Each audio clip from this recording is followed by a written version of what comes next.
प्रश्न रहेंगे और जब तक उन प्रश्नों का उत्तर आपको नहीं मिलेगा तो आप विधानसभा क्षेत्र के लोगों में, आम लोगों में जाकर के उस बात को पूरी तरीके से स्पष्ट नहीं कर पाएंगे तो लोग आपसे जुड़ेंगे नहीं, लोग कन्विंस नहीं होंगे तो फिर आपके साथ वापिस जुड़ेंगे। जो पिछला लोकसभा का चुनाव था, उस लोकसभा के चुनाव में हमारे नेता राहुल जी और हमारे राष्ट्रीय अध्यक्ष खड़गे जी, हमारी नेता सोनिया गांधी जी ने प्रदेश अध्यक्ष के नाते मुझे और तमाम बड़े नेताओं को एक संदेश दिया कि हमें भारतीय जनता पार्टी, मोदी जी की सरकार 10 साल से इस देश में शासन कर रही है, तानाशाह हो गई है, संविधान को नहीं मानती है, संवैधानिक संस्थाओं का दुरुपयोग करती है,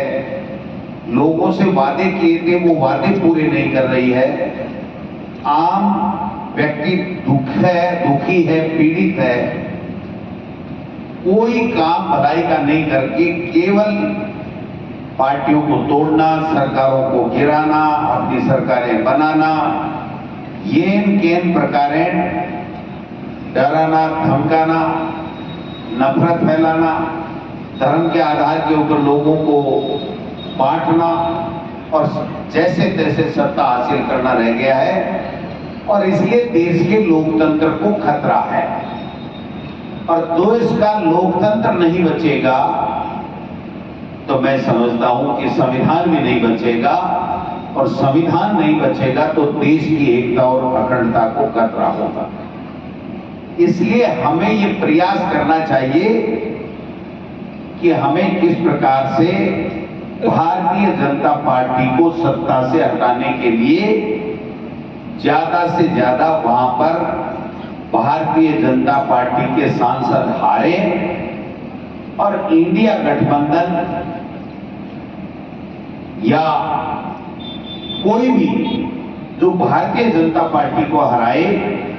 उस दिशा में हमको आगे बढ़ना चाहिए। हमने नागौर में गठबंधन पार्टी आलाकमान में किया, सीकर में मार्क्सवादी कम्युनिस्ट पार्टी से पार्टी आलाकमान ने दिल्ली में किया एक सीट देने के लिए। यहां पर हमारे जो सबसे बड़ा नेता हुआ करते थे महेंद्रजीत जी मालवीय, जिनको आप लोगों ने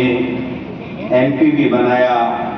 यहां पर हमने एमएलए बनाया, एमएलए बना के मंत्री भी बनाया, पता नहीं कितने कितने बड़े पदों से उनको नवाजा, सीडब्ल्यूसी मेंबर भी बनाया, बेटा यूथ कांग्रेस में बन गया,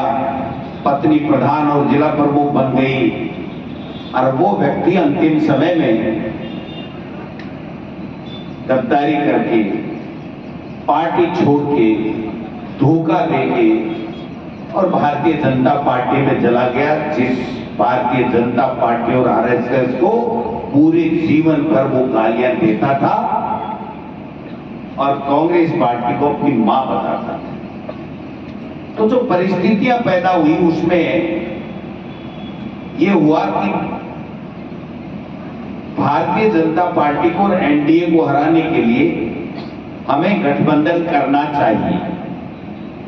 और ज्यादा से ज्यादा भारतीय जनता पार्टी के लोग कैसे हारे। चर्चाएं चलती रही, गठबंधन हुआ, लेकिन भारतीय आदिवासी पार्टी बाप से और बीटीपी जो भी पहले थी उससे हमारा गठबंधन राष्ट्रीय स्तर के ऊपर नहीं हो सका क्योंकि उनका मध्य प्रदेश, गुजरात, झारखंड, पता नहीं कहां क्या क्या डिमांडें थी और वो डिमांडें हमारी पार्टी राष्ट्रीय नेतृत्व उसकी पूरी नहीं कर सका और हमारा गठबंधन नहीं हुआ। लेकिन चूंकि हमें भारतीय जनता पार्टी को हराना था, इसलिए पार्टी आलाकमान ने प्रदेश नेतृत्व और हमारे प्रभारी के ऊपर ये बात छोड़ी कि आप देख लीजिए, हमारा पहला उद्देश्य होना चाहिए कांग्रेस जीते, हमारा दूसरा उद्देश्य होना चाहिए कि इंडिया गठबंधन जीते, और हमारा तीसरा उद्देश्य, ये दोनों अगर पूर्ति नहीं हो रही हो तो फिर हमारा उद्देश्य होना चाहिए कि भारतीय जनता पार्टी का सांसद हार करके उनकी सीटें कम आए। इसलिए हमने, जब गठबंधन भी नहीं हुआ, कांग्रेस भी जीतने की स्थिति में, ये नेता बैठे, तमाम जितने नेता बैठे हैं, एक एक को 50-50 बार पूछा कि आप बताइए। आम आदमी को पूछा नहीं जा सकता, इनको कहा कि क्या बताइए, आप कांग्रेस पार्टी को जिताने के लिए चुनाव लड़ना चाहते हैं, लड़ेंगे? सबने हाथ खड़े कर दिए कि नहीं साहब, क्योंकि जो स्थितियां पैदा हुई थी उसमें आपने देखा होगा कि उसी नेता को हमने सब कुछ दे रखा था, और वो नेता जब चला गया तो इनको क्या दोष दें? इन्होंने कहा कि साहब कैसे भी बीजेपी को हराओ, जो हमारा राष्ट्रीय नेतृत्व चाहता है और जो देश के हित में है, लोकतंत्र के हित में है, वो काम हमको करना चाहिए। और हमने पार्टी आला कमान से सहमति लेकर के प्रभारी जी ने और हमने प्रदेश कांग्रेस कमेटी ने निर्णय लिया कि हमें बीजेपी को हराने के लिए राजकुमार रोज को समर्थन देना चाहिए, क्योंकि बीटीपी या बाप हमें